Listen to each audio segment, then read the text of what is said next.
Hi hello மக்களே, எல்லாருக்கும் வணக்கங்க. இன்னைக்கான ப்ரொமோ வந்து வேற லெவலாக இருக்குங்க. சரியான மோதல் யார் யாருக்குன்னு கேட்டிங்கன்னா ரம்யா, திவாகர் மற்றும் சபரி. ஸோ இவங்க 3 பேருமே வந்து அடிச்சுக்காத குறை தான், அந்தளவுக்கு தான் இருக்குது ப்ரொமோ. ஸோ மார்னிங்கே வந்து ஃபயராக இருக்குது. ஸோ அதை பற்றி டீட்டெயிலாக பார்க்கறதுக்கு முன்னாடி ஒரு ஸ்மால் யூடியூபர் மக்களே கொஞ்சம் சப்போர்ட் பண்ணுங்கள், லைக் பண்ணுங்கள், சப்ஸ்கிரைப் பண்ணுங்கள். உங்களால் முடிஞ்ச அளவுக்கு உதவி பண்ணுங்கள் மக்களே. வாங்க கண்டென்ட் உள்ளே போகலாம். ஸோ என்ன நடக்குதுன்னா வந்து மார்னிங் பிக் பாஸ் ஒரு டாஸ்க் ஒன்று கொடுத்துருக்காரு. அந்த டாஸ்க் வந்து நம்ம வினோத் மற்றும் ரம்யா தான் படிக்கிறாங்க, ஓகேங்களா.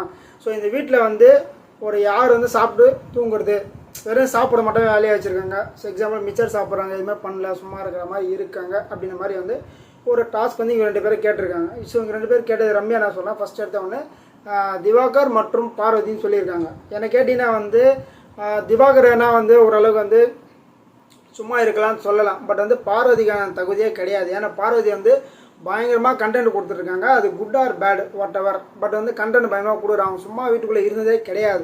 அவங்க சும்மா இருந்தது எப்போன்னு கேட்டிங்கன்னா அந்த ஜெயிலில் இருந்தாங்க தெரியுமா, அந்த டைமில் மட்டும்தான் சும்மா இருந்திருக்காங்க.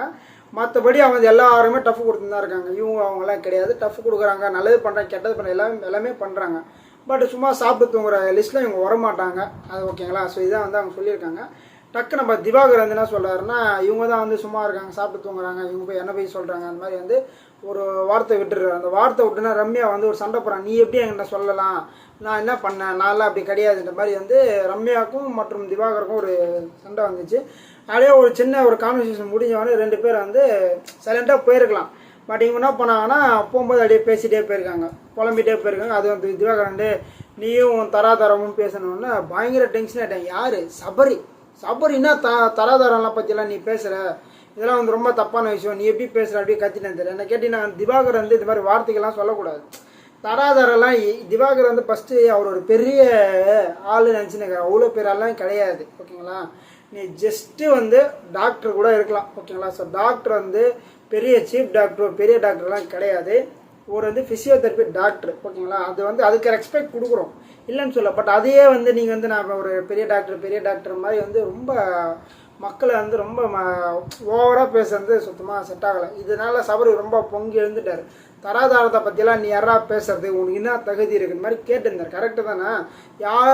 யாரோட தராதாரை பற்றி யாரும் பேசுறதுக்கு தகுதியே கிடையாது. ஒருத்தன் மிஞ்சி ஒருத்தரப்பான், ஒருத்தன் மேலே ஒருத்தன் இப்படி போயிட்டே தான் இருப்பாங்க. இந்த 2 சண்டை வந்து சபரி வந்து கேட்கும் போது நம்ம திவாகர் சபரி பேசக்கூடாது அப்படின்னு சொல்லிட்டு குரூப்பிசம் பண்ணுறியான்ற மாதிரி வந்து நம்ம திவாகர் வார்த்தை விட்டார். திவாகர் நேற்று நிறைய வார்த்தைகள் விட்டார், நிறைய வார்த்தைகள் உள்ளார். ஸோ கமருதீன் தான் வார்த்தை விட்டுனார். கமருதீனோட கேம் மாறிட்டு சைலண்ட் ஆகிட்டு ஒரு ஓரமாக போய் உட்காந்துட்டார் அவர். இப்போ திவாகர் வந்து அந்த போஸ்டிங் எடுத்துகிட்டு நிறைய வார்த்தைகள், தேவையில்லாத வார்த்தைகள், ப்ளஸ் வந்து இதெல்லாம் வந்து பேசக்கூடாதான வார்த்தைகளை நிறைய விஷயங்கள் பேசியிருக்கு. வினோத்தை வந்து அந்த நீ எல்லாம் செருப்பு கீழே அவ்வளோ கம்மியெல்லாம் சொல்லக்கூடாது. வினோத்தோட லெவலே வேறு. ஓட்டிங்கெல்லாம் வினோத் வந்து 2 லட்சம் ஓட்டு தாண்டி இருக்காரு. அவரோட லெவல் வேறு, அவருக்கான மக்கள் வந்து வெளில பயங்கரமான ஃபேன்ஸ் இருக்காங்க. இதெல்லாம் நிறைய விஷயங்கள் இருக்குது. இதெல்லாம் திவாகருக்கு தெரிஞ்சா தெரியலையா, இல்லை நான் தான் பெரிய ஆள் நினச்சி பேசுகிறாரான்னு தெரியல.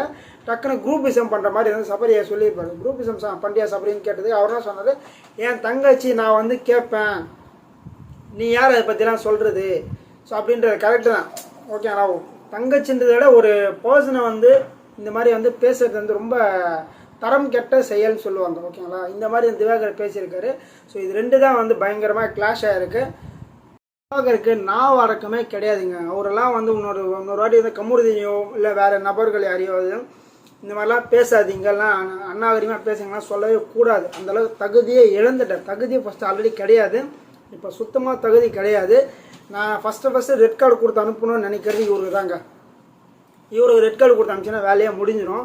ஏன்னா வந்து பிக் பாஸ்ன்ற ஷோக்கு வந்து யாருமே வந்து ஒரு ரெஸ்பெக்டே கொடுக்க மாட்டாங்க. இதுதான் வந்து தெருவில் சண்டை போடுற மாதிரி, ரோட்டில் சண்டை போடுற மாதிரிலாம் பேசிகிட்டு இருக்காங்க. இந்த ஷோ இதுக்கான மக்கள் வந்து கோடிக்கான மக்கள் பார்க்குறாங்க. ஸோ இது வந்து எங்கே கொண்டு போகணும்னு சொல்லி பிக் பாஸ் டீம் வந்து ஒர்க் அவுட் பண்ணுறாங்களோ, இவங்க வந்து கண்டஸ்டன்ஸ் எல்லாமே டோட்டலாக ஸ்பாயில் பண்ணுற மாதிரி எனக்கு ஃபீல் ஆகுது. நிறைய பேர் பார்க்க மாட்டாங்க இந்த மாதிரிலாம் வந்து ரொம்ப அடிச்சு நிற்கிச்சு. ஆல்ரெடி வந்து பிக் பாஸ் பார்த்துல அவங்க சும்மா சண்டை போடணும் சொல்லுவாங்க. இப்போ என்ன சொல்லுவாங்கன்னா சும்மா அசிங்கமாக பேசிடுறாங்க, வேறு மாதிரி பேசுகிறாங்கன்னு சொல்லிடுவாங்க. ஸோ இதுதான் மக்கள் என்னோட கருத்து. உங்களோட கருத்துக்களை இருந்தால் மறக்காமல் பதிவு பண்ணுங்கள். ஸோ நீங்கள் என்ன நினைக்கிறீங்கிற மறக்காமல் கமெண்ட் பண்ணுங்கள். மறுபடியும் சந்திக்கலாம். நன்றி, வணக்கம்.